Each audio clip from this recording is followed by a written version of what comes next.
that this is a company that has a market cap still bigger than GM, Ford, and Toyota all put together. Musk has gone from a superhero on Wall Street to a villain. Well, it's official. We are at the end of 2022, at least as far as the stock market's concerned. Tesla unquestionably had its best year of all time. Yet, Tesla stock has officially had its worst year of all time. Makes sense? In this video, we'll take a look at the year that was and look forward to 2023. Now guys, just a quick aside, my hand's been forced here, what can I say? After recently speaking with Farzad, a ton of people in the comments, even on my Twitter DMs now, I'm getting them everywhere. People are going, dude, what the hell was that green stuff you were drinking?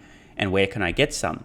Well, ladies and gentlemen, this is one of my secret weapons, Athletic Greens AG1. I've been taking this stuff now daily for almost 2 years. And yes, I forced my friends and family onto it as well. Maybe a year ago, I got a promo code, yet I haven't once mentioned it here on YouTube, but it's now finally time. You may have noticed, I've been posting daily videos now for a couple of years running and haven't missed a single day. Everything I do in life is focused around optimizing my output, and that includes feeling and performing my best. This is one of my biggest hacks. No joke. I'm not going to go through the full spiel here. If you're interested in performing and feeling your best, check the link in the description, athleticgreens.com/SMR. You'll also get a free 1-year supply of vitamin D. There is a 90-day money-back guarantee. So you don't like it, you don't feel better, get your money back. There is literally no risk. I really do swear by this stuff. If you're somebody that doesn't really care about your health, feeling your best, performing your best, etc., this is not for you. But if, like me, you really want to get the most out of life and perform and feel your absolute best, this is a non-negotiable. And by the way, guys, in my usual obnoxious and highly controversial fashion, I'm going to say something that I'm pretty sure no other person on the planet who's promoted Athletic Greens has ever said, but it's true. This is actually an IQ test, and what do I mean by that? Well, here I am telling you guys today that I swear by this stuff. It has changed my life, my mood, my energy, everything has got better. I've been taking this stuff now for 2 years. I've forced my friends and family onto it, had no financial incentive to do so. I just want them to feel better. And here I am telling you, this is one of my secrets. One of the reasons I've been able to continually produce content, I've boosted my mood, my energy, I feel better, I'm performing my best, and there's absolutely no risk. 90-day money-back guarantee. So the question is, if you would like to feel and perform your best, and there's no risk, what's stopping you from clicking the link in the description? athleticgreens.com/SMR, and I really do mean that. There's no risk here, and hence the IQ test. If it doesn't deliver the goods, get your money back. This stuff is amazing. I absolutely swear by it. Did you know I've had COVID twice and still haven't missed daily uploads? Really? Now, I'm not saying this is solely due to Athletic Greens AG1. It's not. I have a lot of determination and willpower too. But did you even notice I had COVID? Probably not. As I said earlier, everything I do is around optimizing my productivity, my output, and part of that is optimal energy, health, and well-being. Again, this stuff is an absolute game changer. I don't want to bang the drum on this too much harder, but I understand the positive impact this has had on me. And there's no risk to you. So make of that what you will. athleticgreens.com/SMR. And in case you don't know, I actually talk a lot about health, longevity, energy, and optimizing how I feel and perform over on Patreon. If you're not a member, you can join with the card in the corner or the link in the pinned comment. I don't think we should lose sight of the fact that this is a company that has a market cap still bigger than GM, Ford, and Toyota all put together. Look, it's one of the most transformational, if not the most transformational companies of the last 20, 30 years. But look, they're held to a higher standard from a multiple perspective. They get treated, and I believe they should, as a disruptive technology, not an auto player. And that's why what you've seen here, I think 70% of it is actually non-fundamental. It's Musk, Twitter driven. And that's why any sort of course correction in 2023 is what investors are really craving for. Yeah, you know, the Peter Drucker quote I thought was good. The heroes of the boom are the villains of the bust. I've always thought of it, though, in opposite terms, in that you want to pick the worst performers to look at, some real upside for the future. Do you see it that way with Tesla? Look, the hearts and lungs of Tesla is Musk. Musk is Tesla. Tesla, is Elon Musk. And I think right now, clearly they're going to have some softening like you're seeing across the board in EVs going 2023. But ultimately, he gets a CEO in of Twitter. He actually stops selling stock and actually does it. And it's not boy that cried wolf. And they set what I view as sort of cautious expectations. This is a stock that could rip higher. I'm going to go out on a limb here and say these comments from Dan Ives that Tesla stock could rip higher may turn out to be rather prophetic. Of course, nobody knows what's going to happen. But as I've said, Tesla stock at these levels really does seem to be spring-loaded, with so many positive catalysts in 2023. First and foremost, Q4 delivery numbers and then financial results. With the Cybertruck release, semi ramping up, Austin and Berlin continuing to ramp, probably 2 new Gigafactory locations being announced, insane pricing power, the $7,500 EV tax credit in the US. I could literally go on for fucking days. Of course, we'll just have to wait and see. And I think that's ultimately it, is that Musk has gone from a superhero on Wall Street to a villain. And this is really a moment of truth for him to sort of navigate through the storm. But he's been a villain before. Abigail was pointing out to me the other day that, or reminding me the other day that, remember, there was a time when he, I guess, pretended he was going to take over Tesla for $428. The SEC, he got in deep trouble with them and he kept egging them on.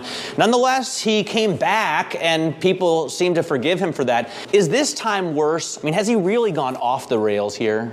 Look, I think for someone that's viewed as a modern day Albert Einstein, Thomas Edison, it's more of a Howard Hughes type moment, right? And I think the question now is, does he start to focus back more on Tesla away from Twitter? Because that's really been it. It's a brand issue. It's been a black eye for Musk, a black eye for Tesla.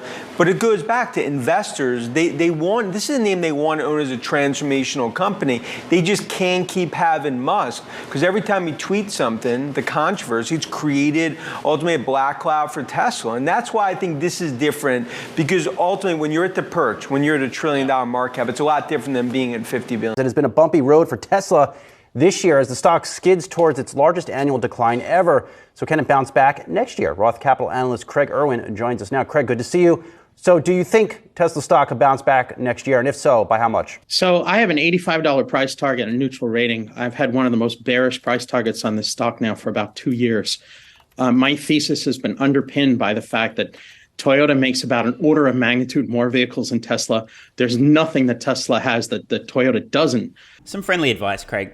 Seriously, my man, you've got to come up with some better material for 2023. You've said this a trillion times. It's never made sense. This is as anti-reality as it gets. Tesla has literally everything that Toyota doesn't have, including competent leadership, the world's best engineers, the best technology, profitable EVs they're making at scale. In fact, any EVs that they're making at scale that aren't being mass recalled. Brilliant leadership, insane pricing power, a data flywheel that puts them on the cusp of solving autonomy and awakening a robotaxi fleet, energy storage products, energy generation products. I mean, let's not even talk about the new Megapack factory. I'll save that for another video. The safest vehicles ever tested, the most efficient electric vehicles ever tested. I could literally go on. There's no way Craig believes this. There just can't be. So Craig, please, back to the drawing board, man. You need some better material for 2023. At least try to make it sound like it's actually semi-reasonable, please. But Tesla's been egregiously overvalued.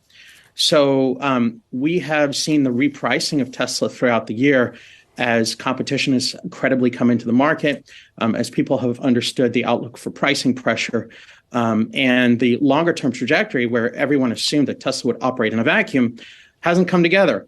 Forget about, robo-taxis and the other daydreams that were out there. The company's been executing, but not nearly as well as the daydreamers. So the lofty valuations come off and it has to come back to earth.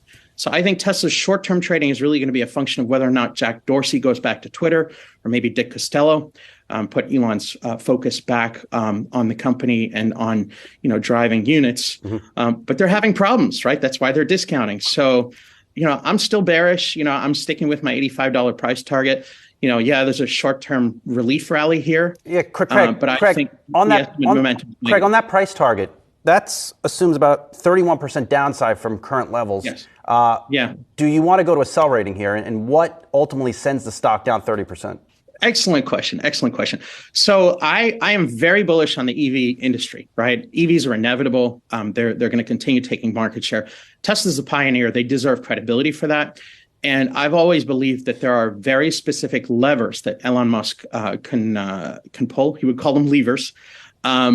Specifically, I'm excited about the mini car. I think that expands their market greatly, gets them into lower price vehicles. And I think it was a very big mistake for them not to move forward with the concessions necessary to produce in the Indian market. The whole strategy of doing knockdown factories where they sort of incrementally source parts locally, not going to work in India, but the Indian market is a tremendous market, just as important as China. If they were to get back on track with those two things, you could see me actually turn constructive, because the growth here is amazing and they're dominating. But I just right now think there's much better places for people to put money. Hey, Craig, Prost here. So talking about stateside and about the IRA that we were just talking about earlier, Do you think that Tesla's not going to really benefit from the changes to the law that are coming in on the first introduction? They're back into the regime. They're also getting that potential of a lease credit there. Or do you think other automakers like GM are better situated? So it is unfortunate that Elon Musk has had a semi-antagonistic relationship with politicians of one party, right? It's unfortunate. When laws are written, when tax laws are written, it's quite strange how sometimes some vendors can be written in, some can be written out. It's not strange, Craig. It's called brazen corruption. I'm no expert on tax law, but I did appreciate your piece just before this interview. I think it could be problematic for them to pull down the subsidies, right? These are going to be very, very good for electric vehicles, but it looks like they could be better for competition than for Tesla. Now, if they're able to qualify for the 55 or, other things, we will have to see them come up with cheaper cars. So therefore, pricing pressure as they, downsize batteries, give away range, decontent things. So, call me a skeptic. I think they face pricing pressure and negative estimates momentum for a sustained period.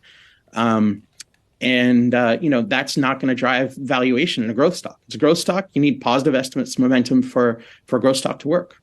So, all right, now that 2 out of 4 of us in this conversation are not experts in tax law, let's focus in on the fact that you just said they're going to need to create a car that perhaps has more production synergies, similar to what we've already seen between the 3 and the Y.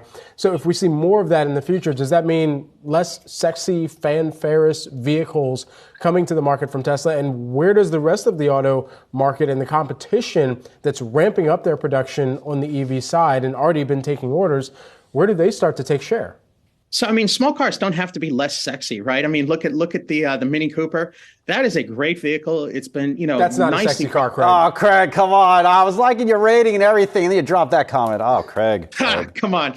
No, a lot of sort of Gen X, Gen Y people like that car. BMW makes great money with that car, and they've made it, at VDL Netcar for all these years. Now they've only just pulled in production, so they're going to make more money with it. I think something like that could be a tremendous seller in Europe, probably in India, in other international markets. You and I might not buy one. Heck, I probably wouldn't want to be seen ever in one of those. But it's a cool car. It's sexy. A lot of the kids love them. A lot of the teenagers and people in their 20s and 30s love small cars like that for the practicality. And the Europeans love them too. So we have to be realistic about that. And a lower priced featured car, it could be a driver of long-term growth. And, it doesn't have to be low margin, which is what BMW has proven to us. So just in case you're new around here, Tesla does have a new, more affordable, smaller vehicle in the works, up their sleeve. In fact, as far as I'm aware, the design's already finished. The production system's probably not, but hopefully soon. And as I mentioned, it is not currently in Tesla's best interest to announce this product, because most consumers who are looking to purchase a Tesla, if they hear about a vehicle that's probably going to be like $10,000 cheaper, and fairly comparable, not exactly the same, but comparable, that'll meet their needs. You know what's going to happen to orders of Model 3 and Y? Implosion. I generally think Tesla know what they're doing, and therefore, it is in their best interest to delay the announcement of this vehicle as long as possible, and when they do announce the vehicle, to ensure the gap between announcement and first deliveries is as short as possible. So yes, Tesla will need a lower price vehicle to continue scaling up production and selling many more vehicles per year, and they've already designed it, and it will come, but only when it needs to and not a moment before. 2022 saw a lot of shareholder wealth destruction for Tesla. Is this the thing that we can expect in 2023, or can it find a bottom?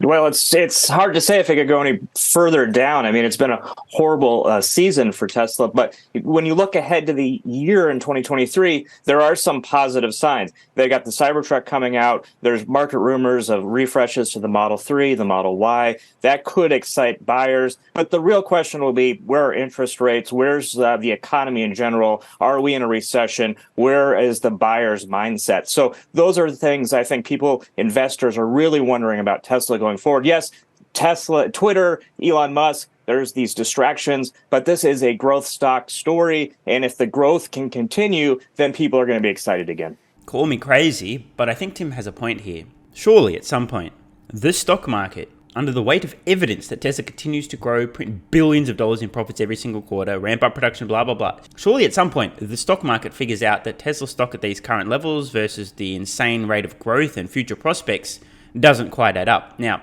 I hope I'm wrong because I'm still buying, so the cheaper the better. But I have a very hard time believing that this isn't going to turn back around. However, I also would have told you there's almost zero probability, I mean literally no chance, that Tesla would have been down over 70% from its all-time highs in 2022. Yet it happened. So make of that what you will. You know, it's interesting here as we look at this, George, this idea that now Tesla is almost being talked about in multiple circles now as more of a traditional type car company, right? We're talking about the same kinds of secular issues, fundamentals that we would for, say, a Ford or GM. Is it fair to characterize Tesla as more of a mature auto company these days? No. I don't know why, but that just got me. Maybe the directness of the response. Is it fair to characterize Tesla as a traditional car company? No. By the way, this is actually a fair point. I don't know what it is, but due to the fears of recession, interest rates rising, the economy being f***ed, shout out to the Fed, congratulations. You did it, Fed. You f***ed the economy. And it matters. Oh wait, well, you're still f***ing the economy and f***ing it without consent. As the economy continues to get absolutely crushed, people think, oh, when the economy's dying during a recession, people buy less cars. Teslas are cars, therefore they'll buy less Teslas. Therefore, Tesla in trouble. And I understand this sentiment. There will be some consumers who opt not to buy vehicles, but there's a few things working in Tesla's favor. One, they ain't cars. They're computers on wheels that look like cars. Two, the value proposition in terms of total cost of ownership of an electric vehicle, a Tesla in particular due to the far more efficient powertrain, means it's a literal no-brainer. When consumers start to think a little bit more about their expenses and expenditures, a big ticket item like a vehicle, they're more likely to do their homework and discover that the total cost to own and operate an electric vehicle, even if it isn't a Tesla, is a fraction the cost of owning and operating a gas vehicle over a lifetime of ownership. A recession is literally the best thing that could possibly happen for Tesla, because for those consumers who still do opt to purchase a vehicle, it brings more into focus the massive economic difference between an electric vehicle versus a far more expensive ICE vehicle. Allow me to quote.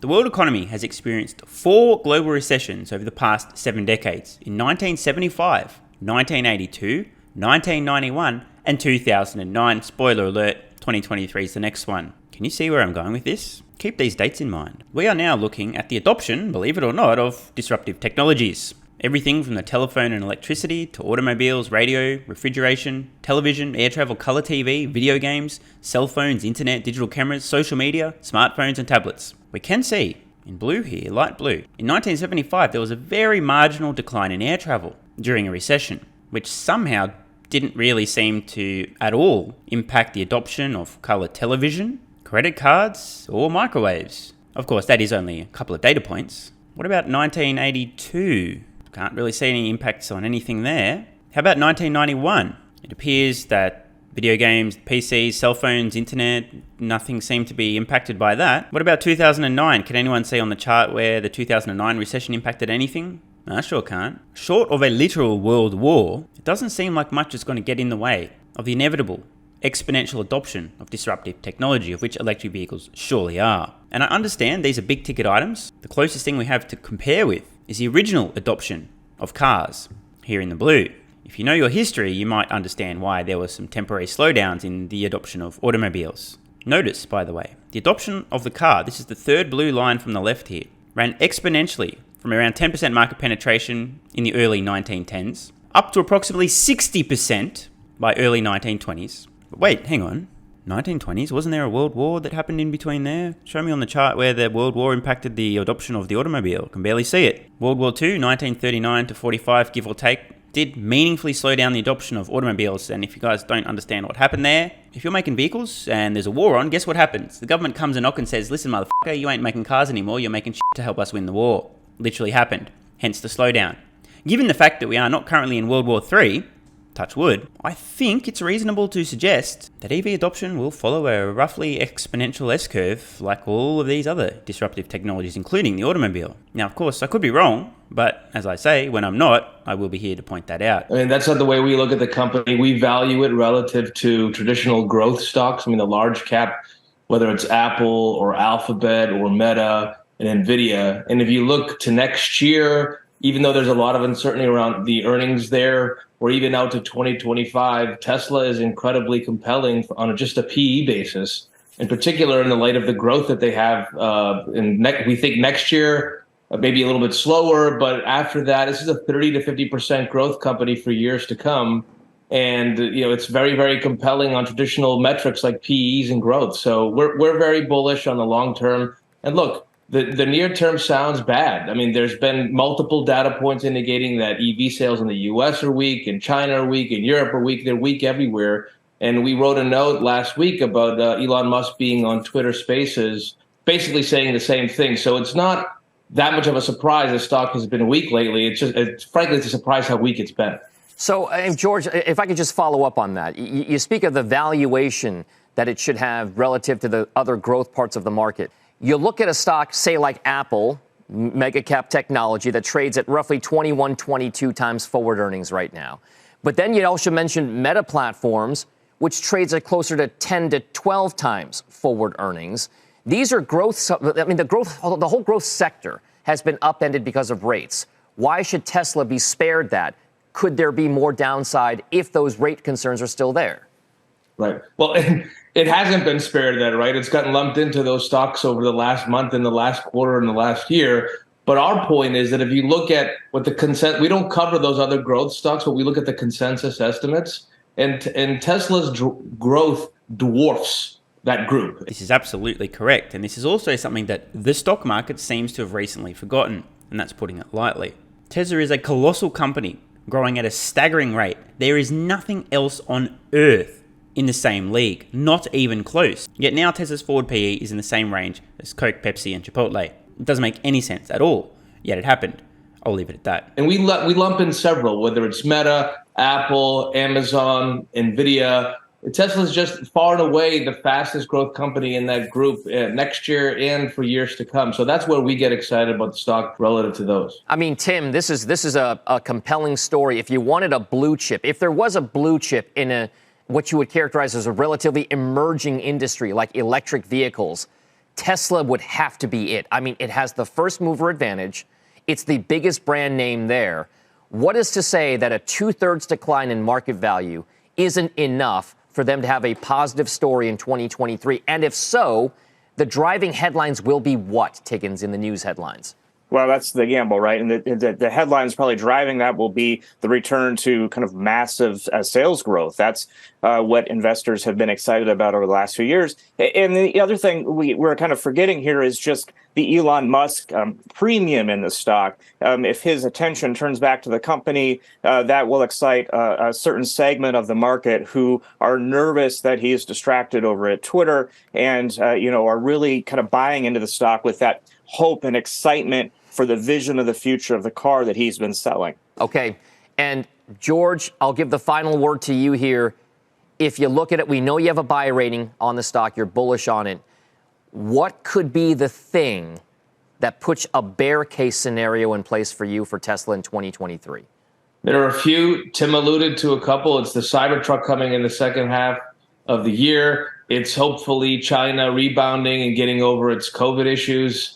And the U.S. starting to get back on a strong footing based on Inflation Reduction Act incentives that we'll see starting to kick in January. So I think it's those three things that really help sentiment in 2023. Tesla closing out a year where its once hot stock price crashed about 70%.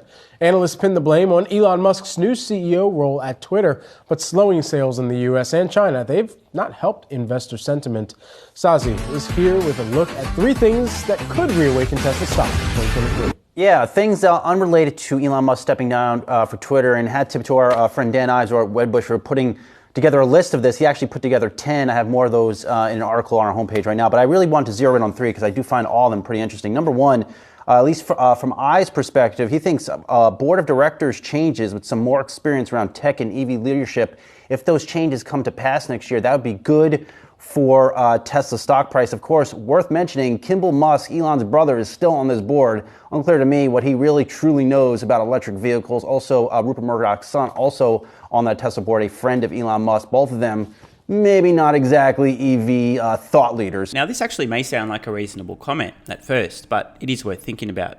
Believe it or not, The board of directors at a company don't need to be experts or thought leaders on the product or technology that company itself produces. Instead, the single most important requirement is, in fact, a large brain. I know this is controversial, but somebody with a large brain can add a lot of value to most companies. You won't find a single tiny brain on Tesla's board of directors. In fact, they're all massive outliers. I think they'd all be in the top 1%, probably the top 0.1% to be honest. Surely you guys have noticed this. The majority of people who found highly successful companies have gigantic brains. The majority of people on the boards of highly successful companies also have gigantic brains. It seems as if a gigantic brain is almost a hack, a master key to being useful in business, on the board of directors and otherwise. And the fact that I don't sit on any boards obviously proves I have a tiny brain. I actually mean that. My brain is far too small to be of any use to any company on the planet. There's a few people out there who haven't had that same realization. So next one, number 2 up here. And this is something that Elon teased, I believe, on the last earnings call. Ives thinks announcing a major stock buyback program is an important key for the street's confidence in Tesla shares. Surprised we have not seen this buyback yet, given how far Tesla stock has come down, but Musk teased that he may do something big, those are his words, on the last earnings call, perhaps a big buyback next year in the $5 billion to $10 billion range. So I do think investors will be looking to hear more on that, or actually just getting the plan when the company reports its fourth quarter earnings in a couple months. Number 3 here, more financial metrics and transparency around the margin structure. Please, this has been a long-running gripe for analysts that cover Tesla. They want more information and disclosure on what is driving Tesla's gross profit margins and operating margins, especially as it ramps up production at the likes of various gigafactories and, of course, that factory in Shanghai. Now, this is funny because it's true. I'm going to say it. Ready? You ready? Most of the Wall Street analysts want Tesla to do their job for them because thinking hurts. So Tesla, just tell us exactly everything so we don't have to think. Thank you very much, Tesla. This is actually real life. Tesla is not going to get down on their hands and knees and do what the Wall Street analysts want them to. They give very clear guidance over a multi-year horizon for production growth. You can see the margins, you can see how much money they're making. They're not going to break it down much further than that because they don't need to. They're busy executing on their mission. It's Wall Street's job to figure this stuff out, not to beg Tesla to spoon feed them. Of course, the truth is most of the analysts do actually need Tesla to spoon feed them. This is why they have been colossally wrong about Tesla on average, the consensus, since the company IPO'd, which is an indictment on their ability to do their jobs. Please spoon feed us like all the other companies, Tesla, so that we stop being so wrong about your company every quarter. Not going to happen, sorry. My take is this, after a wild year of covering Tesla here at Yahoo Finance, clearly Tesla needs to come out of the gate in 2023 blasting, and maybe it is a big, bold stock buyback. This is a company that ended the third quarter with close to $20 billion in cash. Finally, they do have the money, Brad, to come out here and buy back stock at a time when the stock has been hammered. That would send a major signal of confidence, I would argue, to investors.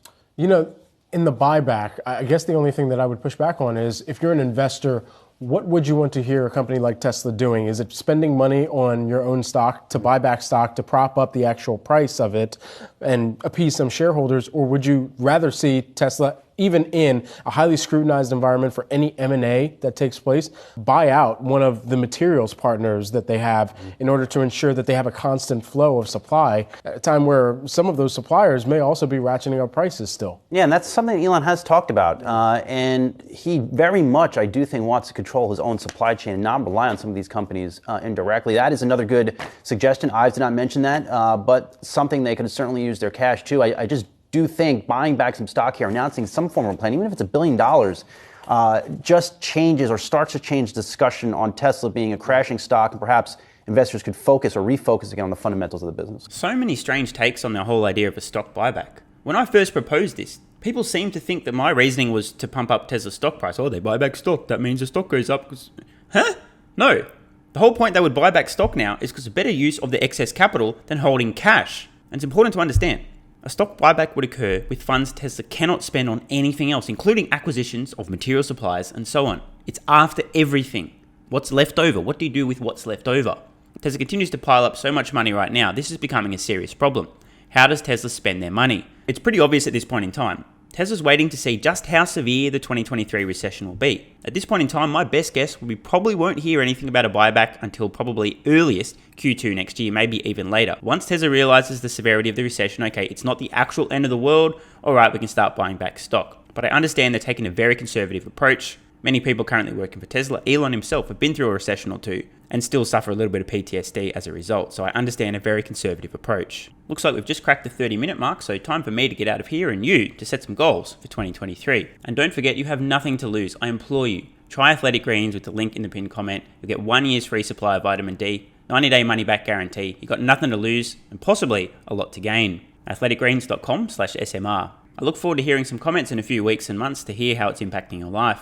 Lastly, don't forget, head over to Patreon, loads of exclusive content. Great to go through the archive over the holiday break and soak up some of the material I've produced in the last couple of years. So, see you over there. Love ya.